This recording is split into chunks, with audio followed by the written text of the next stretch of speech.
नमस्कार, मैं हूं शारदा सरोहा और जन्माष्टमी के इस पावन मौके पर मैं आपके लिए लेकर आई हूं एक खास प्रोग्राम गोकुल का ग्वाला। गोकुल की गलियों का भाला, नटखट बड़ा नंदलाला, घोड़े पे हो गया। हम सब जानते हैं और मानते हैं कि भगवान की सभी रचनाओं में सर्वोत्तम है मानव जीवन। ऐसा माना जाता है कि मानव जीवन की खुशियों का कुछ ऐसा जलवा है कि भगवान भी इस खुशी को महसूस करने के लिए समय समय पर धरती पर आते हैं। शास्त्रों के अनुसार भगवान विष्णु ने भी समय समय पर मानव रूप लेकर इस धरती के सुखों का भोग लिया है। भगवान विष्णु का ही एक रूप कृष्ण जी का भी है, जिन्हें लीलाधर और लीलाओं का देवता माना जाता है।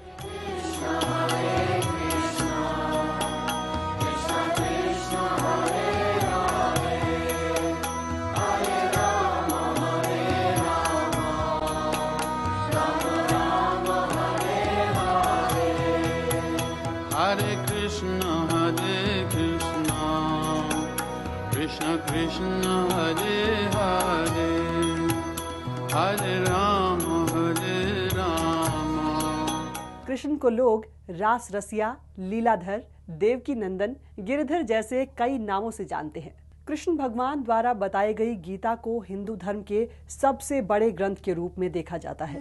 भागवत गीता सिर्फ एक धार्मिक ग्रंथ नहीं है, बल्कि जीवन जीने का सही तरीका है।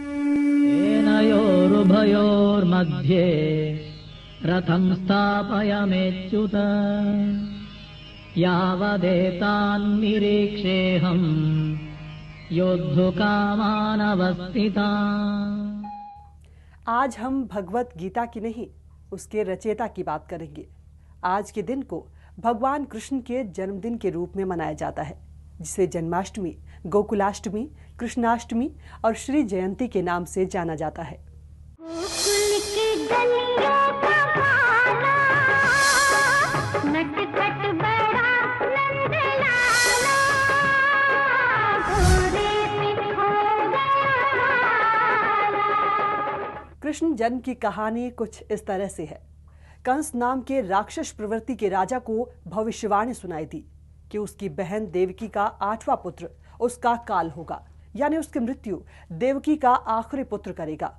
और इस बात के डर से कंस बुरी तरह से घबरा गया। ये तो हमारे लिए आनंद की बात है कि हम अपनी प्रिय बहन देवकी स्वयं ससुराल पहुंचाएं। सावधान मूर्ख कंस, जिस बहन देवकी को तू ससुराल पहुंचाने वाला है, उसी का 8वां पुत्र तेरा काल होकर जन्म लेगा।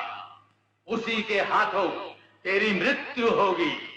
याद रख, देवकी का 8वां पुत्र तेरा काल होगा। नहीं, ये नहीं हो सकता। कंस अपनी मृत्यु के डर से अपनी बहन देवकी और अपने बहनोई वासुदेव को कारागार में कैद कर देता है। तो जाइए कंसराज, अगर आपको देवकी के पुत्र से भय है तो मैं आपको वचन देता हूँ कि इसकी होने वाली संतान को मैं आपके चरणों में अर्पण कर दूंगा। स्वामी, मुझे कैसे विश्वास हो? मैं आपको वचन देता हूँ। अब हमें अपने घर जाने दीजिए महाराज। अपने घर नहीं, बंदी घर। सैनिकों, इन दोनों को ले जाकर बंदीशाला में बंद। जैसे ही देवकी बच्चे को जन्म देती है, कंस उस बच्चे को मार देता है और वो ऐसा 7 बार करता है।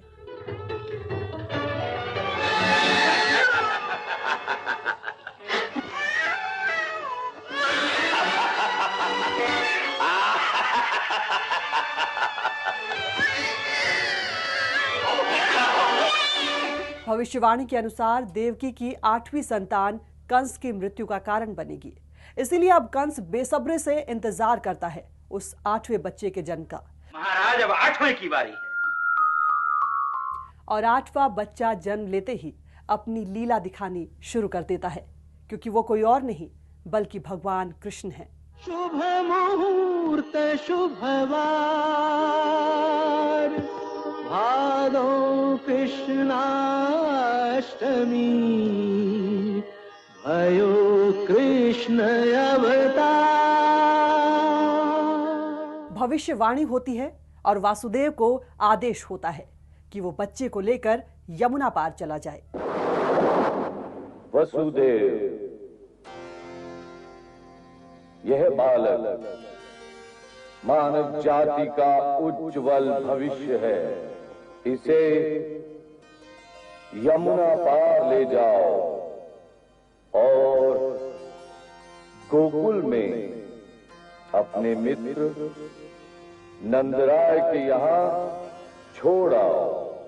भगवान के निर्देशानुसार कृष्ण को रात में ही मथुरा के कारागार से गोकुल में नंद बाबा के घर ले जाना है। ये बात सुनते ही वासुदेव की बेड़ियां खुल गई। सारे द्वारपाल बेहोश होकर गिर पड़े और सारे दरवाजे खुल गए।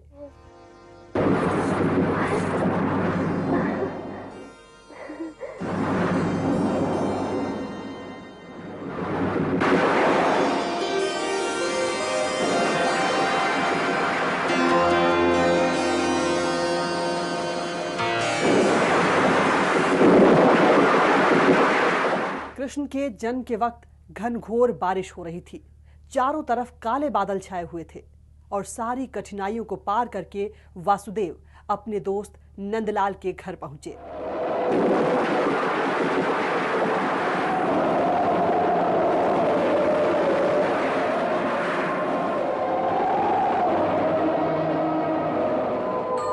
मेघ निछावर हो रहे, बरसे सौ सौ धार, दमक दमक दामिनी कहे। नंद जी की पत्नी यशोदा की कोख से एक कन्या ने जन्म लिया था। वासुदेव श्री कृष्ण को यशोदा के पास सुलाकर उस कन्या को अपने साथ लेकर वापस कारागार आ जाते हैं।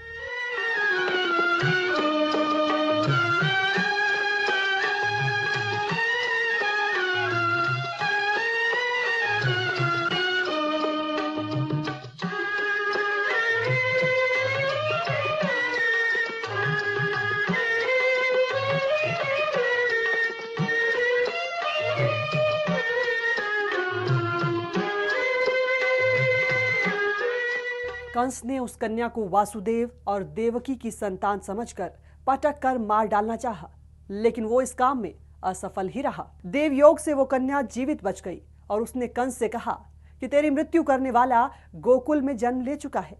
उसके ऐसा बोलते ही कंस ने गोकुल के सभी नवजात बच्चों को मारने की कोशिश की।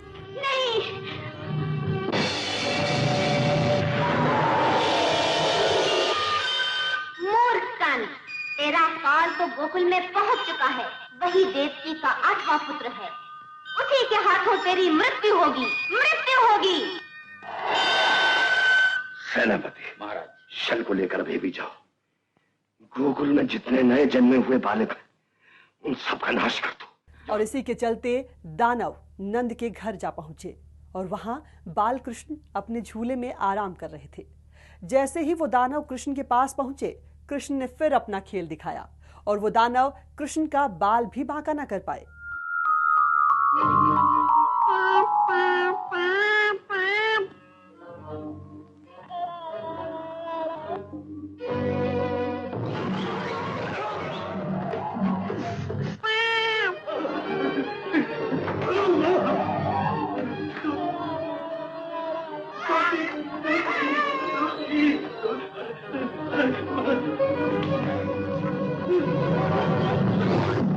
श्री कृष्ण की लीला यूं ही जारी रहेंगी, लेकिन यहाँ रुकेंगे छोटे से ब्रेक के लिए। गोकुल की गलियों का